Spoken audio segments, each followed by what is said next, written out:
Fire alarm ಸಿಸ್ಟಮಲ್ಲಿ 2 type ಇದೆ. ಒಂದು addressable, ಇನ್ನೊಂದು non addressable zone based system. ಇದು ಹೆಲ್ತಿ ಕಂಡೀಷನ್ ಇದೆ zone based system. So zones ಹೆಂಗಿರುತ್ತೆನ, ಈಗ ನೋಡಿದ್ರೆ ನಾವು zone 1 particular detectors, zone 2 particular detectors, ಈ ಥರ ಇರುತ್ತೆ. ಈಗ ಒಂದು ಫಾಲ್ಟ್ ಕ್ರಿಯೇಟ್ ಮಾಡಿ ನೋಡುವ. ಈಗ ಇದು ಈ ಪ್ಯಾನಲ್ಲಿ ಫಾಲ್ಟ್ ಕ್ರಿಯೇಟ್ ಆಗಿದೆ. ಸೊ ಇದು ಫಾಲ್ಟ್ ಇಂಡಿಕೇಷನಲ್ಲಿ ತೋರಿಸ್ತಾ ಇದೆ. ಯಾವ ಝೋನಲ್ಲಿ ತೋರಿಸ್ತಾ ಇದೆ ಈಗ ನಾವು ನೋಡುವ. ಇದರಲ್ಲಿ ನೋಡಿದ್ದೀರನ್ನ ಝೋನ್ ನಂಬರ್ 7 ಫಾಲ್ಟ್ ಕ್ರಿಯೇಟ್ ಆಗಿದೆ. ಸೊ ಇಲ್ಲಿ ಪ್ಯಾನಲ್ಲಿ ನೋಡಿದರೆ ಝೋನ್ 7 ತೋರಿಸ್ತಾ ಇದೆ. ಸೊ ಝೋನ್ 7 ಹೋಗಿದ್ದೇನ ಪರ್ಟಿಕ್ಯುಲರ್ ಡಿಟೆಕ್ಟರ್ಸ್ ಇರುತ್ತೆ ಅಲ್ಲಿ. Zone 7 for example 5 to 6 detectors ಇರುತ್ತೆ. ಸೊ ಈಗ ನಾವು ಫಿಸಿಕಲ್ ಲೊಕೇಶನಲ್ಲಿ ಹೋಗಿ ಅದು ಫಾಲ್ಟ್ ನೋಡು. ಹೀಗೆ ನೋಡಿದೇನ ಝೋನ್ 7 ಡಿಟೆಕ್ಟರ್ ಒಂದು 5 to 6 ಡಿಟೆಕ್ಟರ್ಸ್ ಇದೆ. ಅದರಲ್ಲಿ ಒಂದು ಆ್ಯಕ್ಟಿವೇಟ್ ಆಗಿದೆ. ಸೊ ಇದರಲ್ಲಿ ನೋಡಿ ಫಸ್ಟ್ ನೋಡ್ತಾ ಇದ್ವಿ, ಈಗ ಅಲ್ಲಿ ಏನು ಫೈರ್ ಆಗಿಲ್ಲ.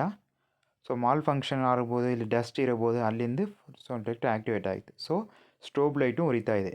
ಸೊ ಸ್ಟ್ರೋಬ್ ಲೈಟ್ ಸೌಂಡು ಬರ್ತಾ ಇದೆ. ನೆಕ್ಸ್ಟ್ ಏನು ಮಾಡ್ತೀವಿ, ಡಿಟೆಕ್ಟರ್ಸೇ ರಿಮೂವ್ ಮಾಡ್ತಾ ಇದ್ದೀವಿ. ಜಸ್ಟ್ ಬೇಸ್ ಹಂಗೇನಿರುತ್ತೆ, ಟಾಪ್ ಮಾತ್ರ ರಿಮೂವ್ ಮಾಡ್ತಾ ಇದ್ದೀವಿ. ಅದಾದಮೇಲೆ ಬ್ಲೋಯರಿಂಗ್ ಮಾಡ್ತಾ ಇದ್ದೀವಿ. ಬ್ಲೋಯರ್ ಮಾಡಿ ಕ್ಲಿಯರ್ ಮಾಡಬೇಕು.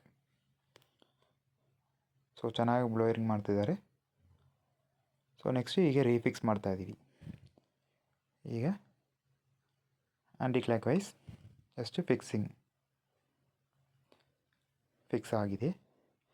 ಸೊ ಫಿಕ್ಸ್ ಆದಮೇಲೆ ಈಗ ನಮ್ಮ ಫಸ್ಟ್ ಪ್ರೀವಿಯಸ್ ಅಲಾರ್ಮ್ ಆ್ಯಕ್ಟಿವೇಟ್ ಟೈಮಲ್ಲಿ ಏನು ಕಲರ್ ಬಂತು, ರೆಡ್ ಇಂಡಿಕೇಷನ್ ಬಂತು. ಈಗ ನಾವು ಬ್ಲೋಯರ್ ಮಾಡಿದ್ದೀವಿ, ಈಗ ಗ್ರೀನ್ ಇಂಡಿಕೇಷನ್ ಬರಬೇಕು.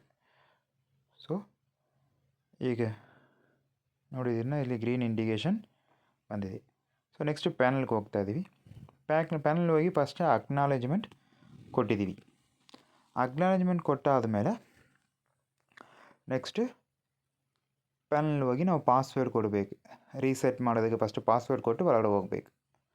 ಸೊ ಪಾಸ್ವರ್ಡ್ ಕೊಡ್ತಾ ಇದ್ದೀವಿ. For example 5432 system. ಈಗ ಟೈಮ್ ಬೀಯಿಂಗ್ ಏನು ಸಿಸ್ಟಮ್ ಫಸ್ಟ್ ಸೈಲೆಂಟ್ಲ ಮಾಡ್ಕೊಂಡಿದ್ದೀವಿ. ಫಸ್ಟ್ ಏನು ಮಾಡ್ತೀವಿ, ಪ್ಯಾನಲ್ ರೀಸೆಟ್ ಕೊಡ್ತಾ ಇದ್ದೀವಿ. 321 ಪಾಸ್ವರ್ಡ್ ಕೊಟ್ಟಾಯಿತು. ಪಾಸ್ವರ್ಡ್ ಕೊಟ್ಟು ಎಂಟ್ರ್ ಕೊಟ್ಟಿದ್ದೀವಿ. ಈಗ ಸಿಸ್ಟಮ್ ರೀಸ್ಟಾರ್ಟ್ ಆಗ್ತಾ ಇದೆ. ಸಿಸ್ಟಮ್ ರೀಸೆಟ್ ಆಗಿ ಈಗ ಹೆಲ್ತಿ ಕಂಡೀಷನ್ಗೆ ಬಂದಿದೆ. System on. So fault clear ಆಗಿದೆ.